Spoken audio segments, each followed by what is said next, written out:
everyone, welcome back to my channel. My name is Nikita, and on this channel we talk about diversity and inclusion of BIPOC stories, especially South Asian stories, both in real life and in fiction. So you can expect a lot of book chats, book recommendations on my channel, as well as my podcast called Brown People Problems. Before we get started, don't forget to subscribe so you don't miss any videos from me in the future. So for today's video, I wanted to talk about this book tag that I've been seeing going around on YouTube, which is if you like a particular book, then you would enjoy a recommendation.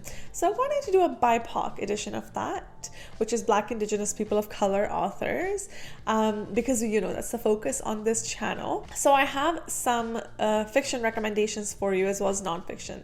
So let's get started. First up, I have Circe by Madeline Miller. You've probably seen this everywhere. Circe is really famous if you like Greek mythology. This is a Greek mythological retelling. So just a quick review, but if a quick synopsis. So Circe is this like female villain, I guess, from Greek mythology, and she ends up being banished to this island by Zeus for all of eternity. She's seen as this evil sorceress on her island. She's the only one who lives on the island, so you can imagine the isolation.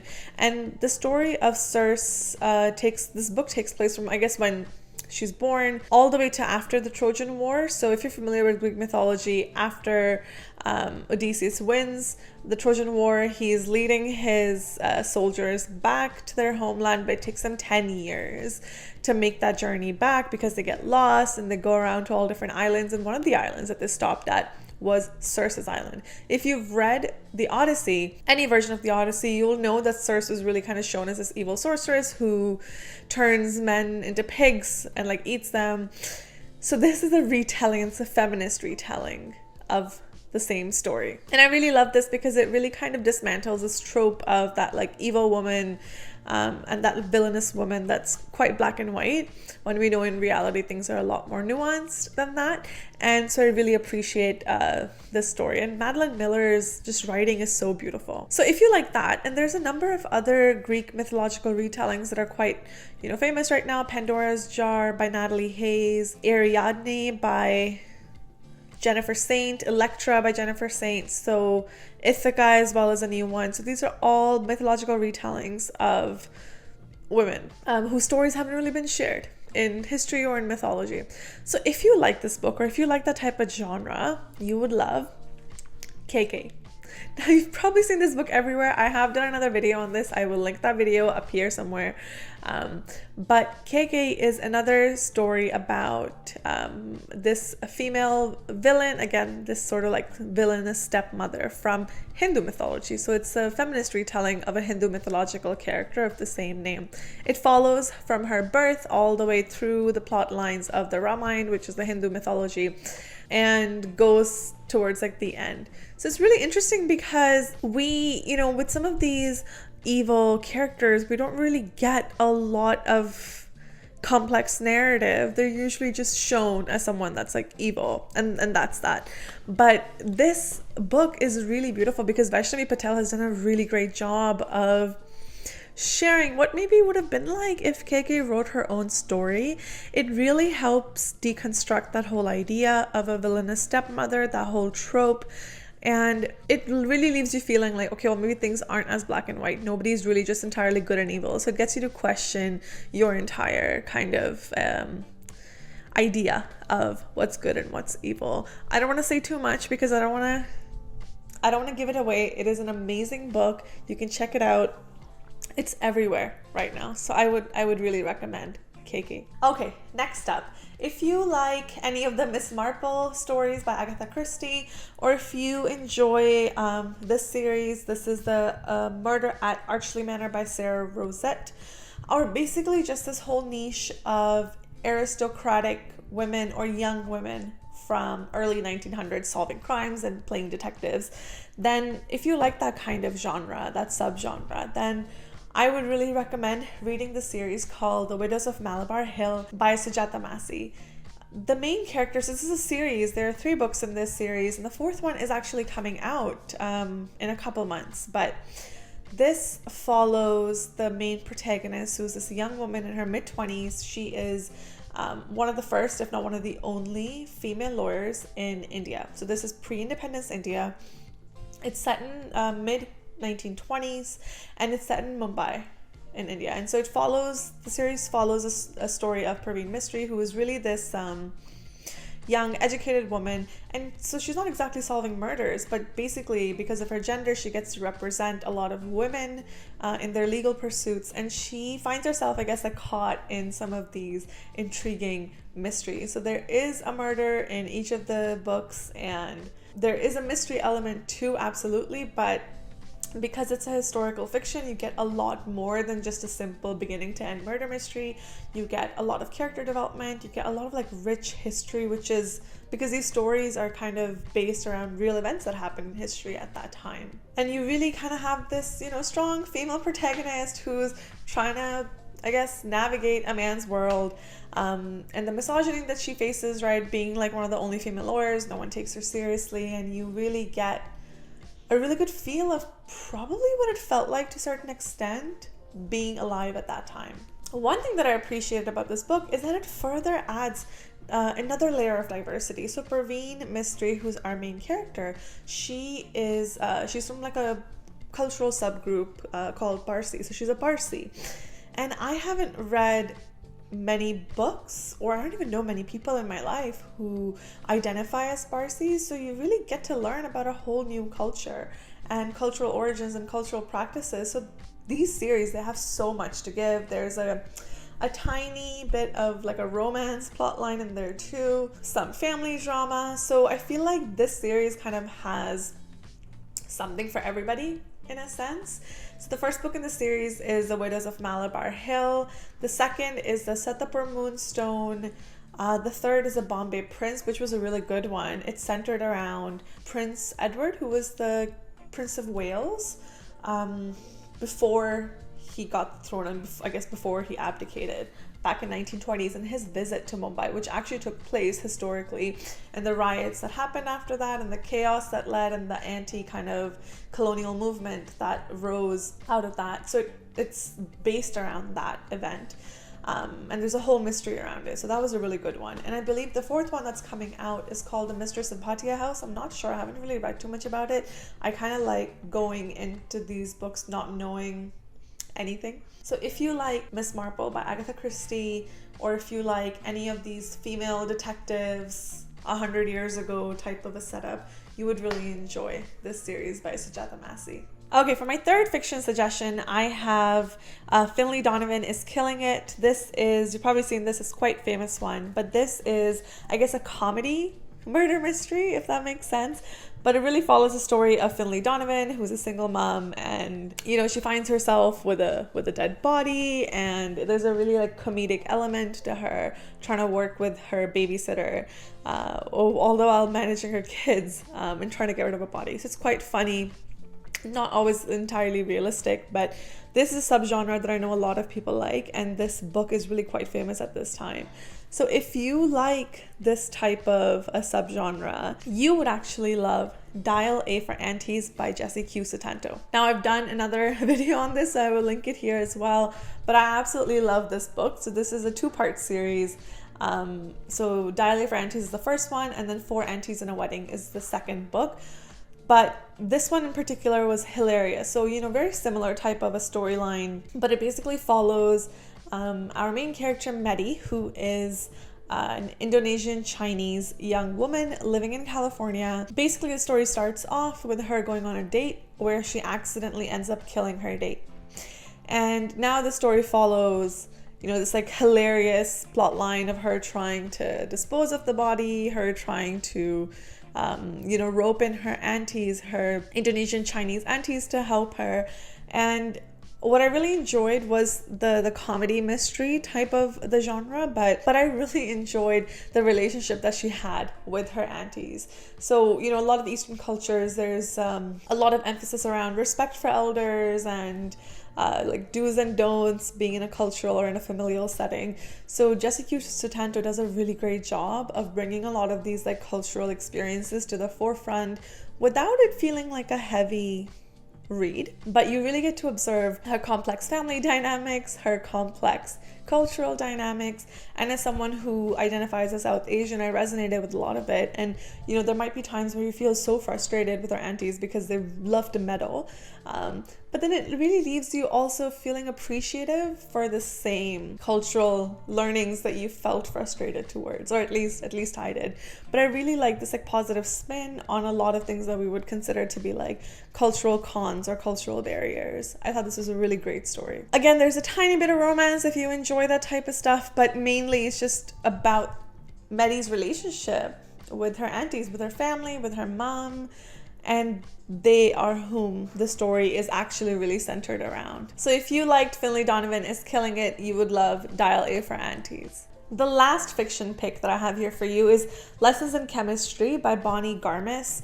I actually read this before the TikTok trend started, but this is such a feel-good story. This story follows a strong female protagonist. Like you can tell, I really enjoy my female protagonists.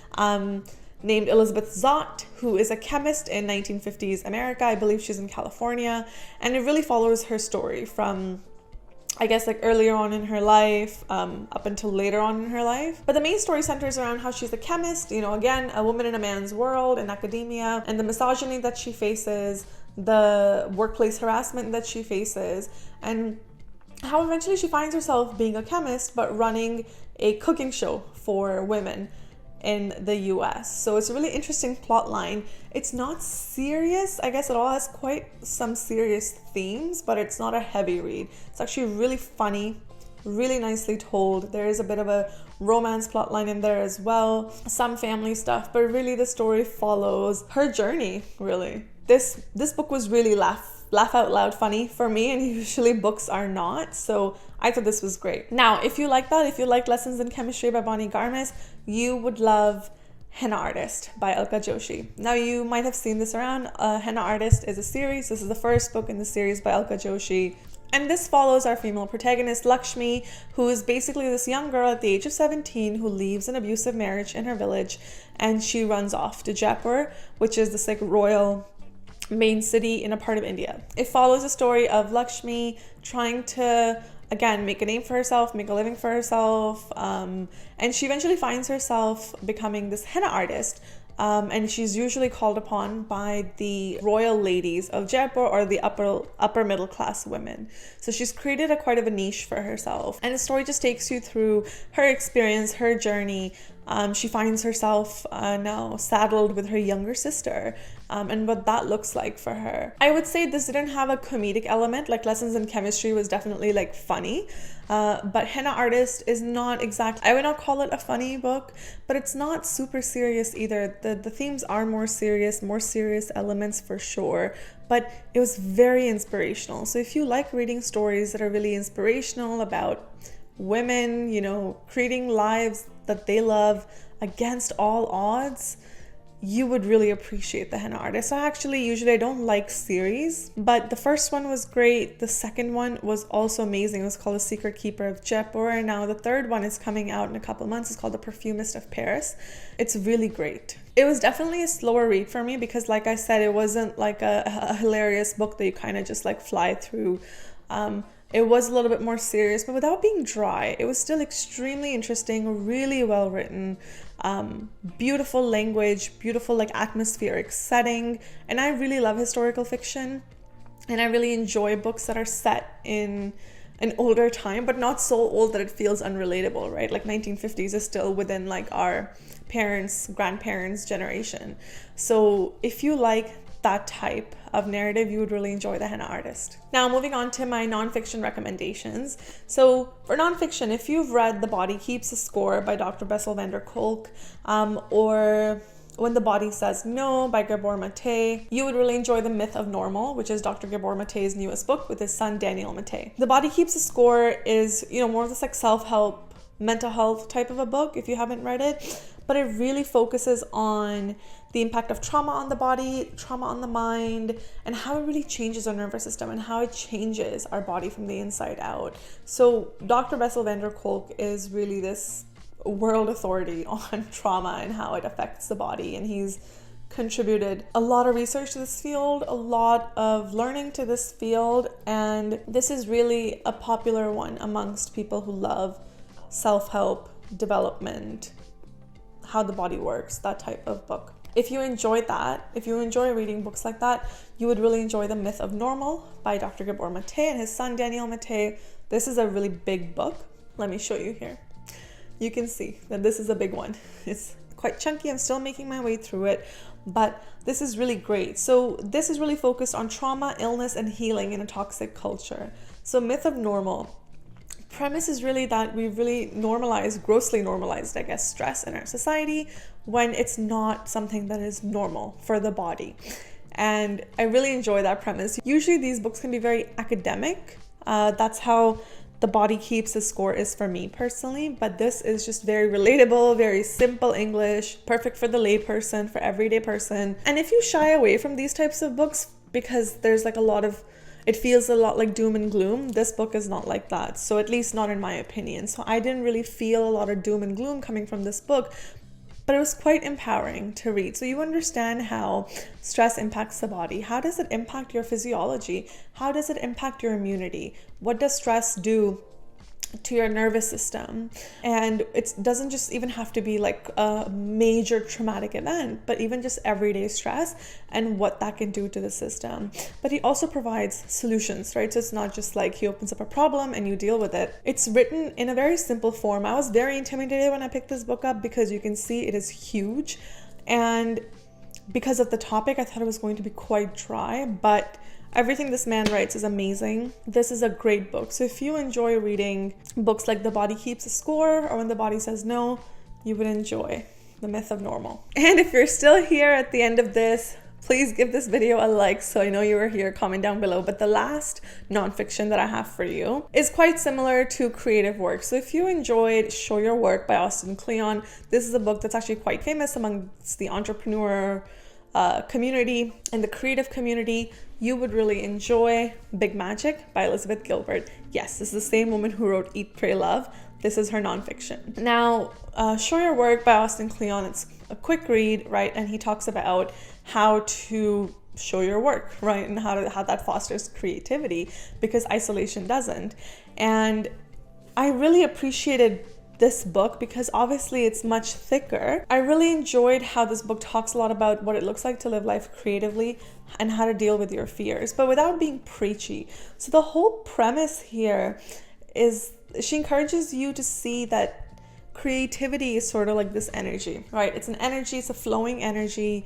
Ideas and creativity come to us. If we don't welcome them in, the way she puts it, the language she uses is that they leave us and then they go somewhere else and then they go to someone else. And so the idea is when creativity comes up, to honor it, to go, she calls it going into contract with it. And I really appreciated that take on creativity because it can feel like it's something very mechanical that you have to do, but she makes it seem like a lot more organic. She talks a lot about what persistence looks like in the creative process, what trust looks like in the creative process. And I really like the layout of this book. So it doesn't exactly have chapters. It's just all divided into different sections that just flow into one another, like how creativity flows.